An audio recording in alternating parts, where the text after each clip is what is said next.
We all know the importance of decision-making in our lives. Decision-making is very important at every stage and in every field of life. While good decisions shape our life, bad decisions spoil it. A bad decision by a leader of an organization may retard its growth, and a good decision may make it market leader.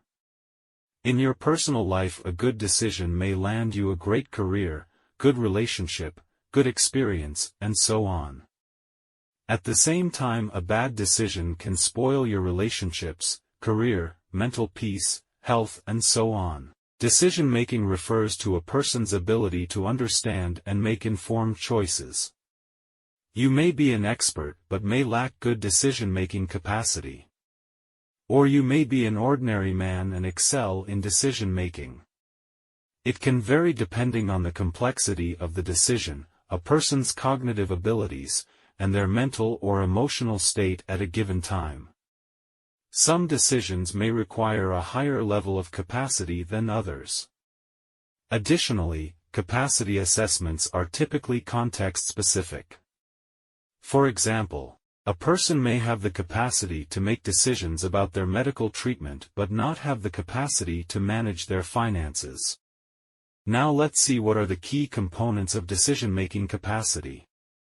1. Understanding. The individual must be able to comprehend relevant information about the decision they are facing. This includes understanding the nature and purpose of the decision, the available options, potential risks and benefits, and any consequences. 2. Appreciation. The person should be able to appreciate the significance of the information provided. This means recognizing how the decision relates to their personal circumstances and values. 3. Reasoning. The individual should be able to engage in logical reasoning and use the information to weigh the pros and cons of the available options. They should be able to demonstrate a logical thought process in arriving at a decision. 4. Communication. The person should be able to effectively communicate their decision to others, either verbally or through other means of expression.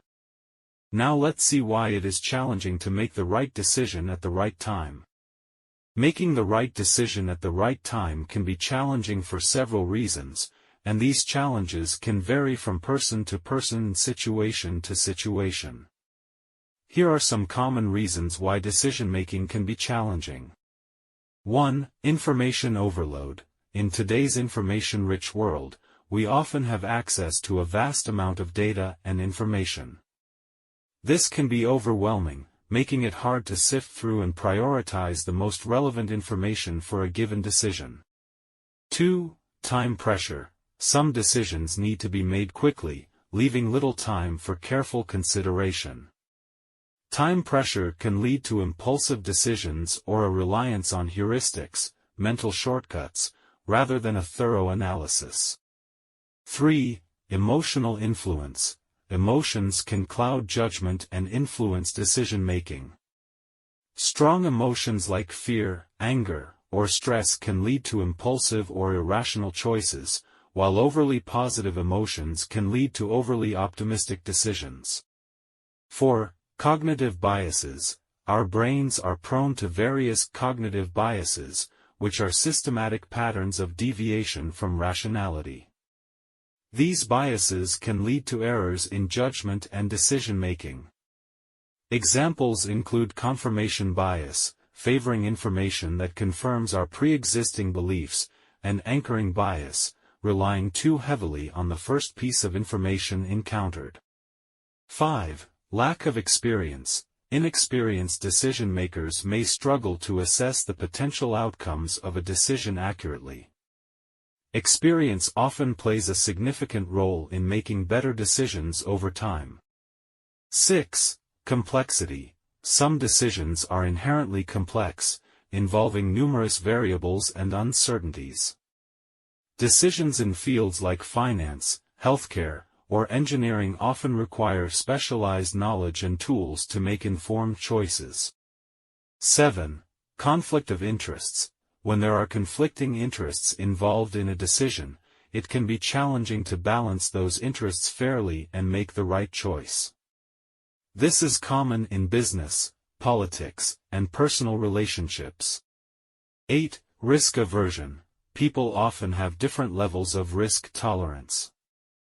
Some may be overly risk-averse, leading to a reluctance to make decisions that involve any degree of uncertainty, while others may take excessive risks without considering potential downsides.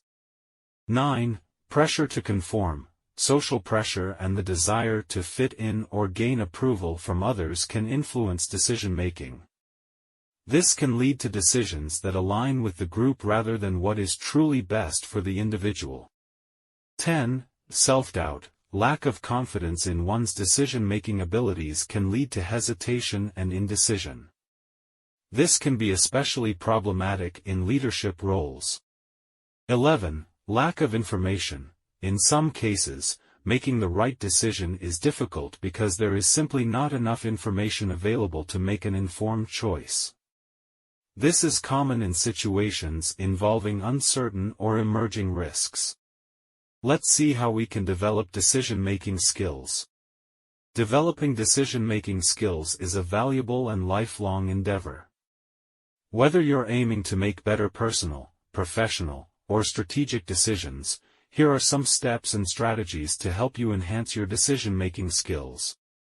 1. Gather information. Start by collecting relevant information and data. Ensure you have a comprehensive understanding of the decision you're facing. Identify credible sources of information and consider multiple perspectives to avoid bias. 2. Define clear objectives. Clearly articulate your goals and objectives for the decision. Knowing what you want to achieve will help you make choices aligned with your desired outcomes. 3. Analyze your options. Generate a list of potential choices or solutions. Consider the pros and cons of each option. Use decision-making tools like decision matrices, SWOT analysis, or cost-benefit analysis to systematically evaluate your options. 4. Consider consequences. Think about the short-term and long-term consequences of each option. Consider both the potential benefits and risks. Assess the impact of your decision on various stakeholders and their interests. 5. Manage emotions. Be aware of your emotions and how they might influence your decisions. Practice emotional regulation to prevent impulsive or emotionally driven choices. Consider your emotional state and take a step back if you're feeling overwhelmed. 6. Seek input and feedback. Consult with experts, mentors, colleagues, or friends who may have relevant insights or experience related to the decision. Encourage open and honest feedback from others to gain different perspectives.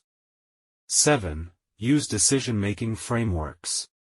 Familiarize yourself with decision-making frameworks such as the 5 Whys, the Eisenhower Matrix, or the OODA loop: observe, orient, decide, act, to structure your decision-making process.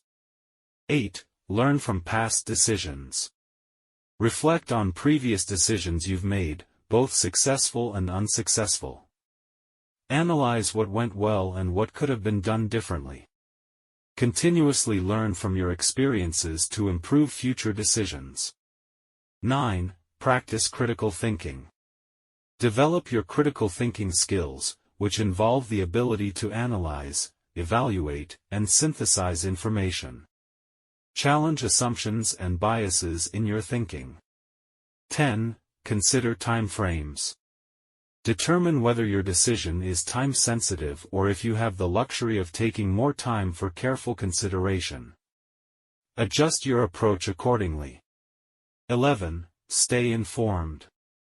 Keep yourself updated on relevant industry trends, news, and developments. Knowledge is a valuable asset in decision-making. 12. Balance intuition and analysis. While data and analysis are important, don't discount your intuition or gut feeling. Sometimes, your subconscious mind can provide valuable insights. 13. Practice decision-making. The more decisions you make, the better you'll become at it. Practice decision-making regularly, even on smaller, less critical choices. 14. Adapt and iterate. Be open to adapting your decisions based on new information or changing circumstances. Not all decisions are set in stone. 15. Evaluate outcomes. After implementing your decision, evaluate the results. Did it achieve the desired outcomes? If not, learn from the experience to inform future decisions. Remember that decision-making is a skill that improves with practice and self-awareness. It's also okay to seek guidance or delegate decisions when appropriate, especially in complex or specialized areas. By continuously honing your decision-making abilities, you can make more informed and effective choices in all aspects of your life.